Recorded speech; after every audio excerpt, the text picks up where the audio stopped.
It was the 1970s. The third Druk Gyalpo had passed away, leaving the nation in a state of grief. The heir to the throne was only a young boy. The nation watched as the 16-year-old ascended the golden throne and placed their trust in him. What the citizens then would not have anticipated was that this young leader was destined for greatness. He possessed a vision that was far beyond the present.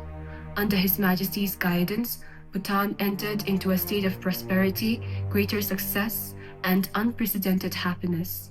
This is the story of the King of Destiny.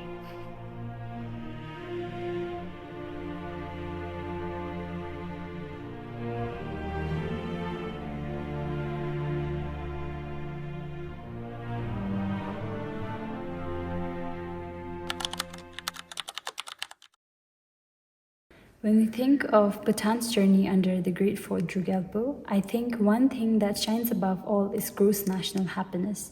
When the rest of the world chose to measure its development by the size of its economy and by the amount of money they made, Bhutan chose a very different path, a path that asks a very simple but profound question of how can development make our people truly happy? His Majesty believed that economic growth alone could not ensure stability and harmony in the country. So, to balance prosperity with values, identity, and nature, His Majesty introduced 4 pillars of GNH, which continues to reform and shape the policies of our country. The first pillar of GNH is sustainable and equitable socio-economic development. This pillar ensures that every Bhutanese in every corner of the world enjoys fruits of the country's progress without compromising the nature for future generations. The second pillar is about preservation and promotion of culture. This pillar ensures that our unique traditions, languages, and spiritual heritage does not remain forgotten as relics of the past, but remains as the foundation of our happiness and our identity. The third pillar of GNH is conservation of environment. His Majesty envisioned a Bhutan where economic development does not come at the cost of the nature. Today, Bhutan stands with more than 70% of forest coverage and strong environmental laws, making Bhutan a global model for ecological stewardship. The fourth and the last pillar of GNH is good governance. His Majesty believed that strong, compassionate, and accountable leadership was essential for country's happiness. Many of his reforms, including decentralization and move towards democracy, were rooted in this ideal. So through GNH, His Majesty not only gifted just a policy, but a philosophy that continues to guide Bhutan and continues to inspire the world.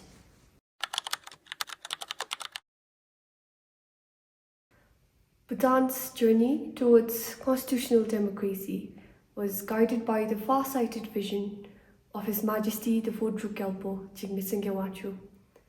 Among His Majesty's many reforms, one of the most important was starting the process of drafting Bhutan's written constitution in 2001.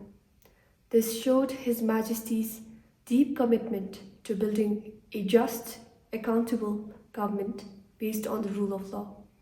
During His Majesty's reign, several major legal reforms were also introduced, such as the Civil and Criminal Procedure Code and the Penal Code of Bhutan. These laws helped modernize the legal system and strengthen the independence of the judiciary.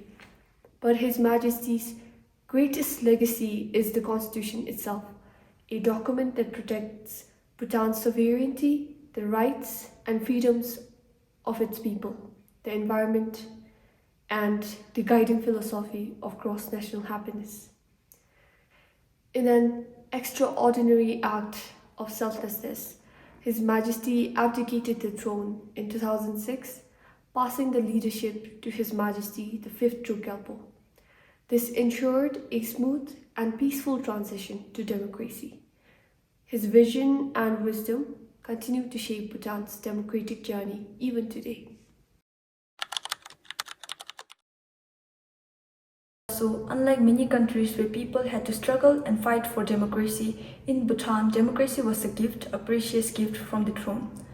This remarkable journey reflects the extraordinary vision and compassion of our fourth Druk Gyalpo, His Majesty King Jigme Singye Wangchuck. His Majesty believed that the people should have a voice in shaping their own future. He once said, "The destiny of the nation lies in the hands of the people," and with those words, he began a quiet revolution, one built not on conflict but on trust. In 1981, His Majesty introduced the Dzongkhag also known as the DYT, giving local leaders the power to plan and decide development priorities at the district level. And a decade later, in 1991, came the Gyalpo or GYT. It empowered people at the grassroots level to take part in decision making and shape their own communities. And through these reforms, His Majesty nurtured leadership among the people, and he wanted every Bhutanese, from the highlands to its valleys, to take part in the building the nation's future. What makes this journey truly extraordinary is that it was not demanded by the people, it was not born out of protest or unrest, it was a king's choice, a selfless act of leadership. Step by step, His Majesty prepared his people for democracy, ensuring that when Bhutan adopted its constitution in 2008, the nation was ready, confident and united. And today, as Bhutan stands proudly as a democratic kingdom, we remember the wisdom and foresight of our beloved fourth Druk Gyalpo.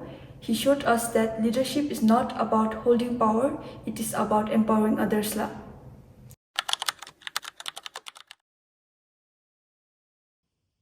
For me, one of the things that I have to be most proud and grateful for is the fact that being born in 2005, I was lucky enough to be able to exist during the fourth Druk Gyalpo's reign. And I've grown up listening to stories about the fourth Druk Gyalpo from my family and from the people around me. And they have all said that the fourth Druk Gyalpo is very kind, generous, compassionate, and wise. And I too feel as if I've met him through these stories. I've heard that the fourth Druk Gyalpo loves to go on walks and cycle in Thimphu, and how unsuspecting people have often met him on these excursions. Ever kind, benevolent, and compassionate, the fourth Druk Gyalpo would joke with them and ask questions about themselves without ceremony.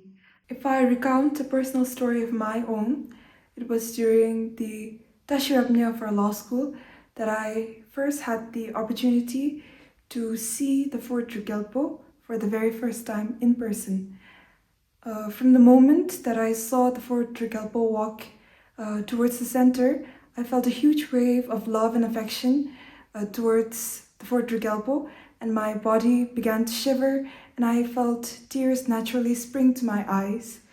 I count myself very fortunate to be a part of the gathering that day, and when I talked to the visiting professors present during that time, who were from America, they also said how people had been telling them that this opportunity had been one of the most memorable experience of their lives as well. So what I believe I'm trying to say is that the fourth Druk Gyalpo keeps inspiring in us deep emotions with his very existence alone, even today.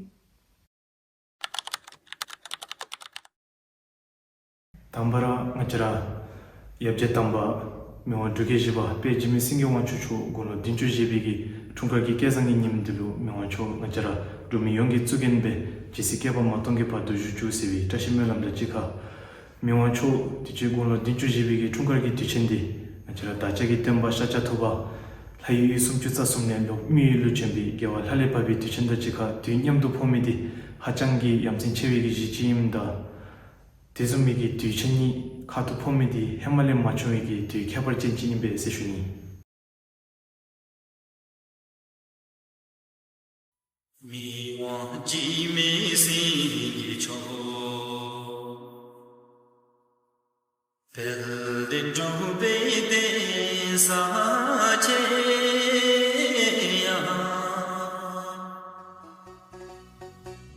리워